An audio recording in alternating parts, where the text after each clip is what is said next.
Isa po sa kahindik-hindik na mangyayari during the Great Tribulation ay ang taggutom. Ang taggutom pong ito ay wala pong kasing katumbas. Ibig sabihin, ito na po yung pinaka matinding taggutom na maaring maranasan ng mundo. Okay? Noong 80s, nagkaroon ng mga taggutom sa Africa. Kaya nga po ginawa nila Cyndi Lauper, Michael Jackson, Lionel Richie ang awiting We Are the World. Kung natatandaan po ninyo. USA for Africa na nanguna sa US charts ng 4 weeks at naging pinakamabentang plaka during that time. Ang famine po ay isa sa pinakamalaking problema ng mundo. Sa kasalukuyan, spiritual famine ang nakikita nating malaking problema ng church, ng mga Kristiyano.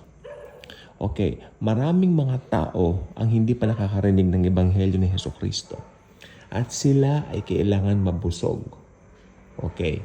At kapag sila po ay nakatanggap na sa Panginoon, maniwala po kayo sa akin kaya hindi, busog na po ang taong yan. Dahil ang Panginoong Jesucristo na sa pamamagitan ng pangatlong persona ng Trinidad na Holy Spirit, siya ang magpapakain sa espiritu ng bawat tao. Siya ang magbibigay ng kauhawan sa kanyang mga salita sa bawat araw. Kaya kung Kristiyano ka, ikumpara mo ang iyong sarili sa isang taong hindi mananampalataya. May comparison lang naman po, hindi naman po masama. Makikita mo o kaya sa dating buhay mo nung wala ka pa kay Kristo, nung hindi mo pa kilala si Jesus. Black horse pa ang spirit mo. Ang black horse, sumisimbolo po yan sa taggutom. Okay? Kaya pagdating po ng Great Tribulation, magkakaroon ng malaking taggutom doon sa mga hindi tumanggap ng tatak ng halimaw.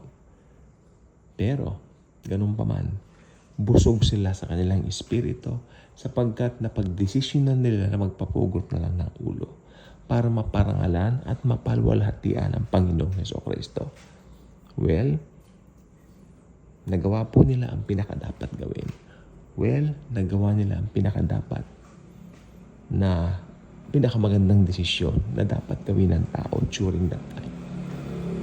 Okay? Kaya itong mga nagpapugot ng ulong ito, sila po ay bubuhaying muli, makakasama natin sa paghahari ng Panginoon sa Kristo sa 1,000-year millennial reign at syempre, for all eternity.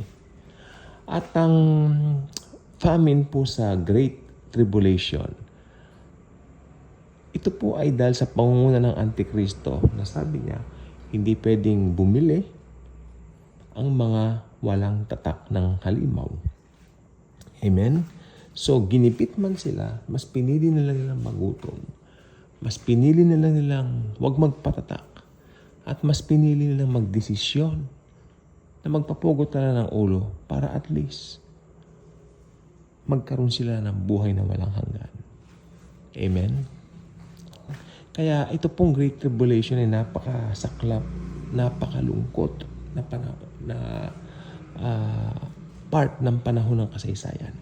Actually, ito po ay talagang inispesipiko ng Biblia na wala na magiging kagaya o katulad nito. Kaya wag na wag ninyong sasabihin na itong panahon natin ngayon ay Great Tribulation o Tribulation. Hindi po. Ito po, panahon natin na ito ay naghihintay po tayong mga Kristiyano, tayong mga nasa church age ngayon, ng rapture. Para pag na-rapture na tayo, mangyayari na yung mga ma-unfold na yung mga dapat ma-unfold. Wala pong senyales, walang signs ang rapture bago mangyari. Imminent po ito.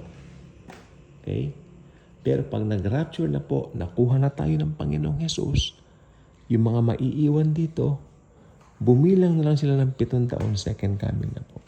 Kaya during that time, naniniwala ako, doon sa tribulation period, buong 7 years na yan, maraming mga tao ang mag-aaral ng salita ng Diyos. Maraming mga tao ang magsisik kay Lord Jesus. But, itong malungkot na but, sariling dugo po nila ang bububo. sariling dugo nila ang kailangan ma-shed upang makumpleto yung sinabi ng Hebreo. Without the shedding of blood, there will be no remission of sins. Pero pag nag-shed sila ng blood, makaranas man sila ng taggutom dito sa pamamagitan ng black horse na yan, ligtas naman sila at mapapa sa kay Hesus Kristo magpakailanman. Yan ang pinaka maganda naman na nangyari sa kanila. Yun nga lang, dinanas nila yung tribulation at great tribulation. Okay?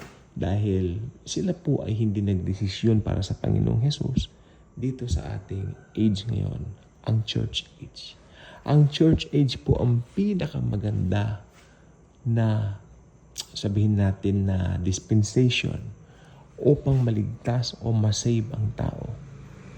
Dahil dito, libre ang kaligtasan, manampalataya ka lang kay Hesus Kristo, ikaw ay maliligtas na. Subalit, pagdating ng tribulation at great tribulation, mahirap pong maligtas diyan. Dahil magdidesisyon ka na magpatatak ka pero maiimpyerno ka forever, o huwag ka magpatatak pero pupugutan ka ng ulo. So, maiipit sa napakalaking choice ang tao during that time. Kaya ngayon po, ano yung nangyayari? Bakit? Pag may nangangaral ngayon ng Ebanghelyo, maraming tumututol. Dahil hindi nila alam na may naghihintay na great tribulation sa kanila. At pag nandoon na sila, doon sila magsisisi. Sana noong pan-church age tumanggap na ako. Sasabihin po nila yan. Pero ganoon pa man, may paraan pa rin ng Diyos. Hindi po natapos ang grace niya. Dahil nandiyan ang pagpapapugot ng ulo, sagot sa kasagutan, or sa katanungan rather, para sila ay makapasok ng langit. Yan ang paraan ng Diyos, ng Panginoong Hesukristo during that time, para ang tao ay magkaroon din ng buhay na walang hanggan. So may biyaya pa rin po, lagi. May biyaya sa Old Testament, may biyaya sa Church Age, sa New Testament, at may biyaya pa rin sa Tribulation at Great Tribulation. Hindi na uubos ang biyaya ni Lord dahil lagi may paraan para maligtas sapagkat gusto ni Jesus makasama ang lahat ng tao. Bye-bye.